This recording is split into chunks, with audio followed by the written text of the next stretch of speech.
El ensueño, el tercer grupo. Don Juan definió el ensueño como el acto de utilizar los sueños habituales como auténtica entrada de la conciencia humana en otras esferas de la percepción.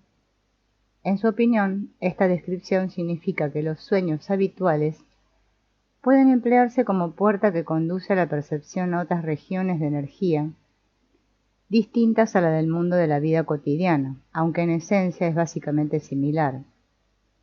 Para los chamanes, la consecuencia de este acceso es la percepción de verdaderos mundos en los que podían vivir o morir, mundos radicalmente distintos del nuestro y a la vez muy parecidos. Cuando lo presionaban para que diese una explicación lineal de esta contradicción, don Juan Matus confirmaba la postura habitual de los brujos. La respuesta a esta pregunta pertenece a la práctica más que a la indagación intelectual. Decía que para hablar de dichas posibilidades tendríamos que utilizar la sintaxis, cualquiera que fuese nuestra lengua, y que por la fuerza de la costumbre dicha sintaxis limita las posibilidades expresivas. La sintaxis solo alude a las posibilidades perceptivas presentes en el mundo en que vivimos. Don Juan estableció una diferencia significativa entre los verbos soñar y ensoñar, que consiste en soñar como lo hacen los chamanes. En otras lenguas que no son el castellano, o no está tan clara la distinción entre el sueño, que es el soñar normal, y el estado más complejo que los chamanes denominan ensueño. Según las enseñanzas de don Juan, el arte del ensueño surgió de la observación casual que los chamanes del antiguo México hicieron al ver a las personas que dormían. Se percataron de que durante el sueño el punto de encaje se desplaza natural y fácilmente de su posición habitual y se mueve por la periferia de la esfera luminosa o hasta cualquier sitio del interior. Relacionaron el ver con los informes de las personas observadas mientras dormían y comprendieron que cuanto mayor era el desplazamiento del punto de encaje, más asombrosos resultaban los informes de las escenas y los acontecimientos experimentados en los sueños. En cuanto asimilaron la observación, los brujos buscaron ávidamente la oportunidad de desplazar sus puntos de encaje. Al final utilizaron plantas psicotrópicas para conseguirlo. Enseguida comprendieron que el desplazamiento producido por el consumo de dichas plantas era irregular, forzado e incontrolado. En medio de este fracaso descubrieron algo de muchísimo valor y lo denominaron la atención del ensueño. Don Juan explicó este fenómeno y ante todo se refirió a la conciencia diaria de los seres humanos como la atención que se pone en los elementos del mundo de la vida cotidiana. Puntualizó que los seres humanos solo echan un vistazo superficial y a la vez sostenido a cuanto les rodea. En lugar de analizar las cosas, los seres humanos se limitan a establecer la presencia de dichos elementos mediante una atención determinada, un aspecto específico de su conciencia general. Por decirlo de alguna manera, don Juan sostuvo que la misma clase de mirada superficial y a la vez sostenida podía aplicarse al contenido de un sueño corriente.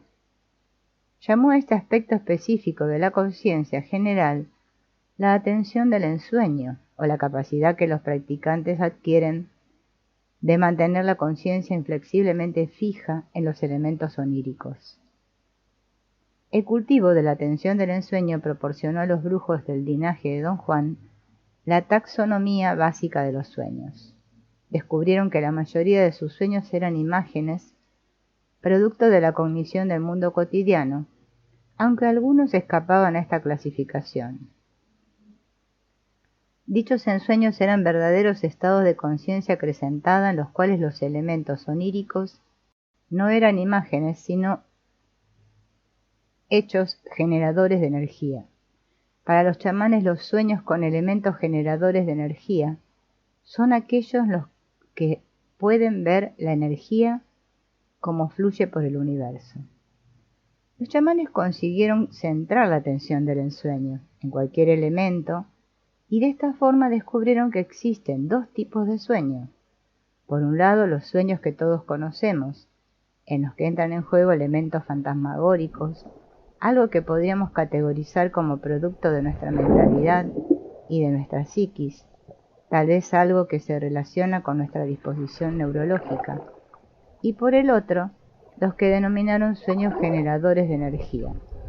Don Juan añadió que los chamanes de la antigüedad se encontraron con sueños que no eran tales, sino visitas reales en pleno estado onírico a lugares que existían en un sitio distinto a este mundo. Lugares reales, como el mundo en que vivimos, sitios donde los objetos del sueño generan energía de la misma forma que para el chamán vidente la generan los árboles, los animales y hasta las piedras de nuestro mundo cotidiano.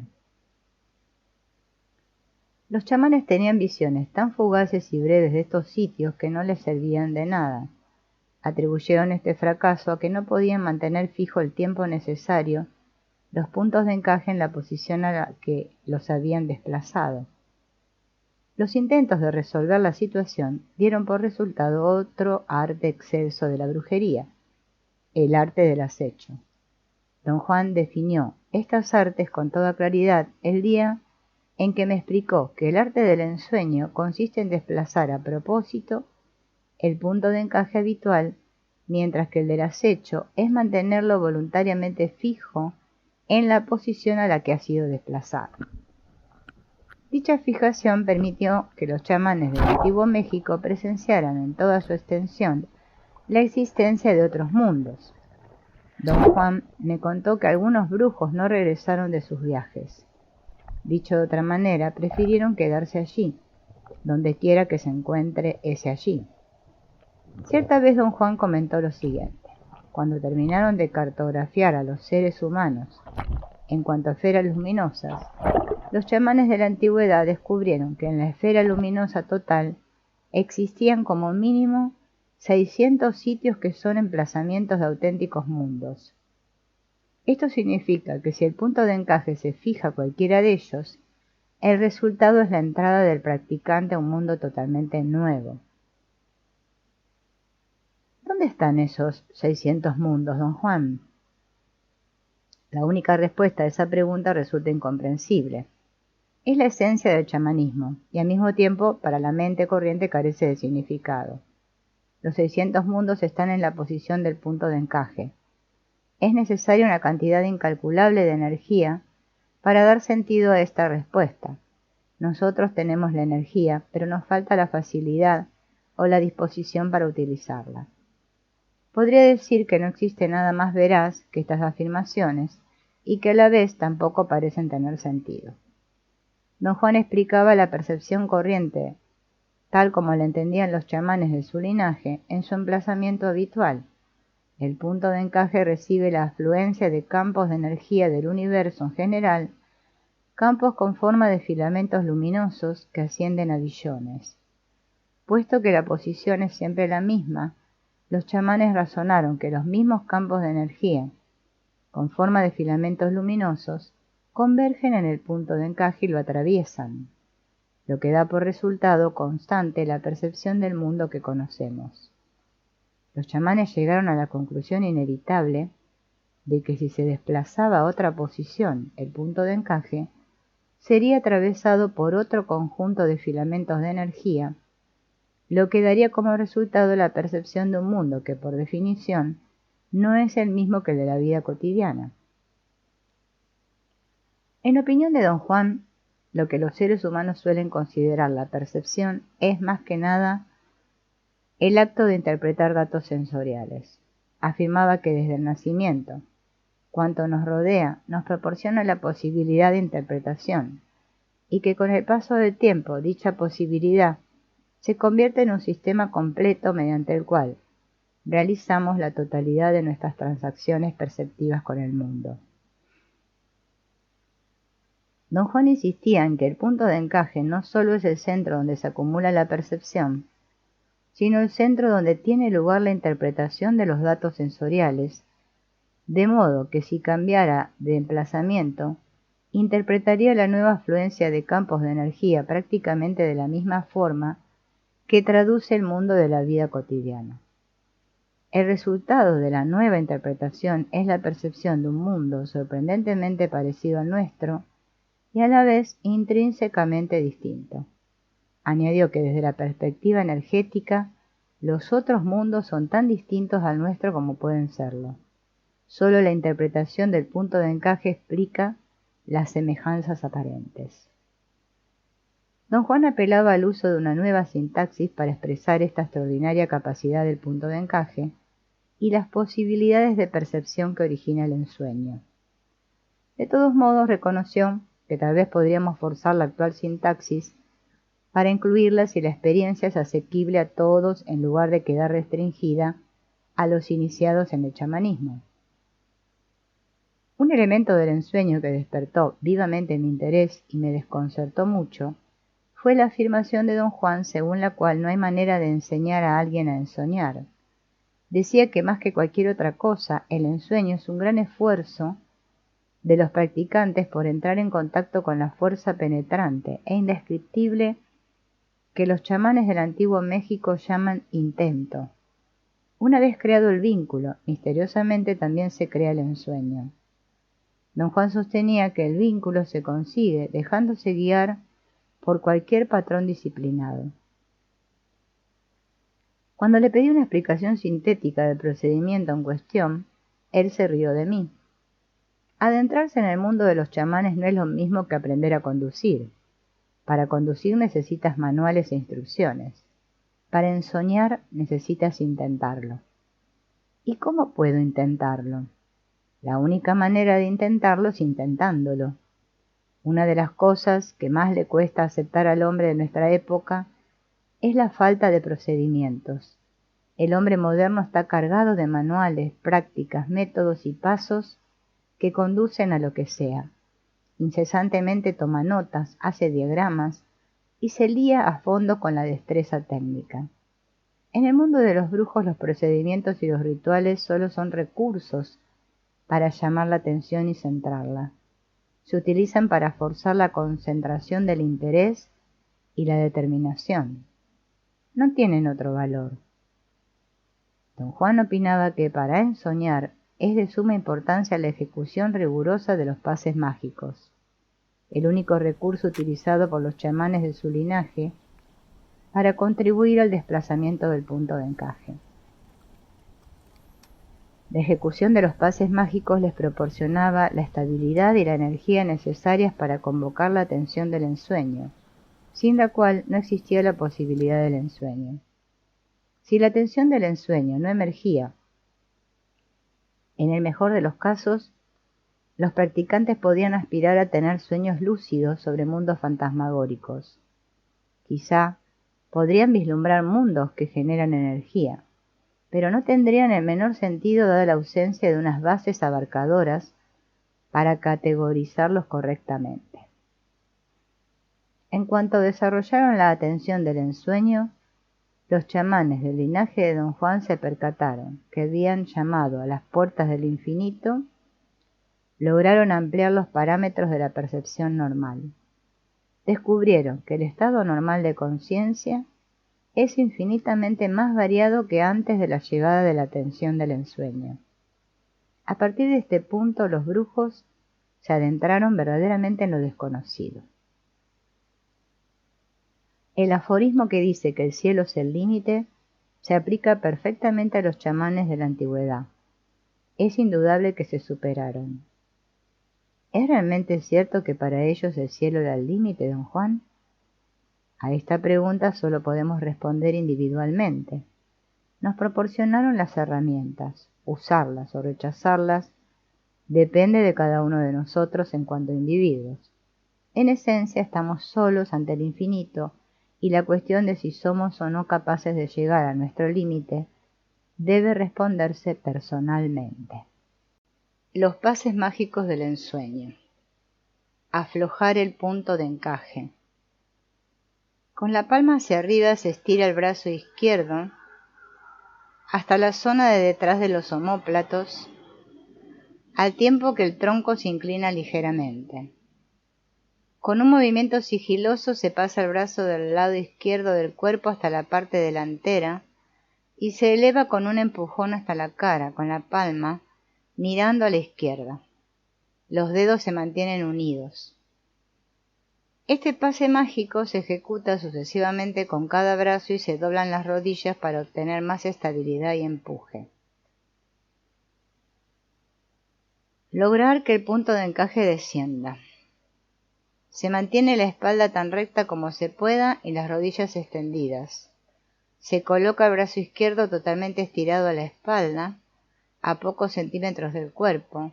La mano forma un ángulo de 90 grados con respecto al antebrazo, con la palma hacia abajo y los dedos extendidos apuntando hacia adelante. La cabeza gira en la dirección del brazo situado a la espalda. Notará el estiramiento pleno de los tendones de las piernas y los brazos. Se aguanta unos segundos la tensión de los tendones. Se repite el mismo pase mágico con el brazo derecho detrás y el izquierdo delante. Lograr que el punto de encaje descienda extrayendo energía de las glándulas suprarrenales y trasladándola a la parte anterior del cuerpo. Se coloca el brazo izquierdo detrás del cuerpo, a la altura de los riñones, tan a la derecha como sea posible, y se agarrota la mano. La mano agarrotada se desplaza por la zona renal de derecha a izquierda, como si arrastrara una sustancia sólida. El brazo derecho mantiene la posición habitual junto al muslo. La mano izquierda se desplaza hasta la parte anterior del cuerpo y la palma se apoya en el lado derecho sobre la zona del hígado y la vesícula biliar. Luego se mueve hacia la izquierda hasta la zona del páncreas y el vaso, como si alisase la superficie de una sustancia sólida.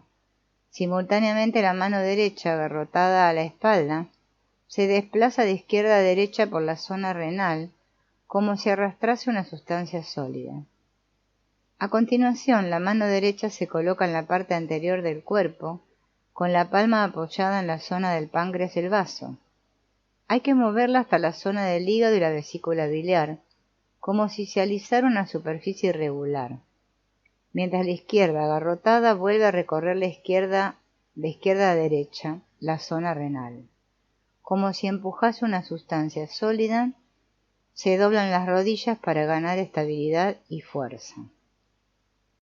Poner en ejecución los tipos de energía A y B. En vertical y en un ángulo de 90 grados, centra el antebrazo derecho delante del cuerpo, con el codo casi a la altura de los hombros y la palma hacia la izquierda. Doblado a la altura del codo y sostenido en posición horizontal, coloca el antebrazo izquierdo con el dorso de la mano debajo del codo derecho. Sin fijar la mirada, los ojos mantienen la visión periférica de los antebrazos. La presión del brazo derecho es descendente y la del izquierdo ascendente. Ambas fuerzas operan simultáneamente en los brazos, que durante unos segundos soportan esta tensión. Se ejecuta el mismo movimiento invirtiendo el orden y la posición de los brazos. Los chamanes creían que cuanto existe en el universo se compone de fuerzas duales y que todos los aspectos de la existencia de los seres humanos están sometidos a la misma dualidad. En lo que a la energía se refiere, estas dos fuerzas también entran en juego. Don Juan las llamaba las fuerzas A y B.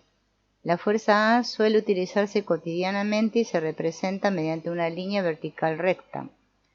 Por regla general, la fuerza B es oscura, casi nunca entra en acción ni permanece oculta.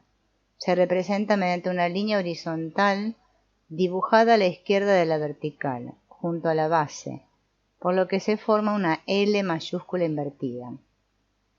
En opinión de Don Juan, los chamanes de uno y otro sexo son los únicos capaces de convertir la fuerza B, que suele estar tumbada horizontalmente y en desuso, en una línea vertical activa. De esta forma, lograban que la fuerza A reposara. Este proceso se representa dibujando una horizontal a la derecha de la base de la vertical, lo que da como resultado una L mayúscula.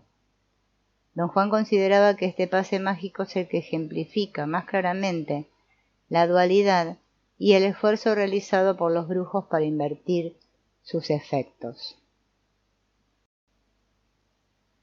Arrastrar el cuerpo energético hacia adelante. Se mantienen los brazos a la altura de los hombros con los codos doblados, las manos se superponen y las palmas giran hacia abajo. Se traza un círculo haciendo girar las manos alrededor de sí mismas y hacia adentro, en dirección a la cara. Trazan 3 círculos y el brazo izquierdo se echa hacia adelante, con el puño cerrado, como si se golpease un blanco invisible colocado delante del cuerpo a un brazo de distancia. Se trazan 3 círculos más con las manos y se golpea con el puño derecho igual que con el izquierdo. Arrojar el punto de encaje por encima del hombro como si fuera un cuchillo. La mano izquierda se estira por encima de la cabeza hasta la zona de los omóplatos y se cierra como aferrando un objeto sólido. Se desplaza por encima de la cabeza hasta situarla frente al cuerpo como si uno arrojase algo. Las rodillas se doblan para ganar estabilidad. Se repite el mismo movimiento con el brazo derecho. Este pase mágico es un verdadero intento de arrojar el punto de encaje para desplazarlo de su posición habitual. El practicante sostiene el punto de encaje como si de un cuchillo se tratara. Hay algo en el intento de arrojar el punto de encaje que provoca un efecto profundo en su desplazamiento. Arrojar el punto de encaje desde la espalda alrededor de la cintura como si fuera un cuchillo. Se doblan las rodillas y se echa el cuerpo hacia adelante. Desde el costado, el brazo izquierdo retrocede hasta la zona de detrás de los omóplatos. Aferra algo como si fuera sólido y lo impulsa hacia adelante desde la cintura. Con un golpecito de muñeca, como si lanzase un disco o un cuchillo. Se repiten los mismos movimientos con la mano derecha. Arrojar el punto de encaje desde el hombro como si fuera un disco. La cintura gira profundamente hacia la izquierda, lo que hará que el antebrazo derecho se balancee hacia la izquierda de la pierna desde este lado. A continuación, el movimiento de la cintura en dirección contraria permite que el brazo izquierdo se balancea hasta la derecha de la pierna de este lado. En ese momento, la mano izquierda retrocede con un movimiento circular y como si fuera sólido, aferra algo situado detrás de los omóplatos. La mano izquierda se balancea hasta la parte anterior del cuerpo y se eleva a la altura del hombro derecho. El puño se cierra con la palma hacia arriba. Desde esta posición, se da un golpecito con la muñeca para que la mano izquierda haga un lanzamiento, como si arrojase algo sólido como un disco. Las piernas se mantienen ligeramente dobladas a la altura de las rodillas y el practicante notará una fuerte presión en la parte posterior de los muslos. Con el codo apenas doblado, se extiende el brazo derecho detrás del cuerpo para dar estabilidad al acto de lanzar el disco. La posición se mantiene unos segundos mientras el brazo izquierdo guarda la que queda después de haber arrojado un objeto. Se repiten los mismos movimientos con el otro brazo. Arrojar el punto de encaje por encima de la cabeza como si fuera una pelota. Se echa rápidamente la mano izquierda hacia atrás hasta la zona de detrás de los omóplatos y se aferra algo como si fuese sólido. Se trazan 2 grandes círculos por encima de la cabeza como si se quisiera ganar impulso y se imita el movimiento de lanzar una pelota. Las rodillas se mantienen dobladas, los movimientos se repiten con la mano derecha.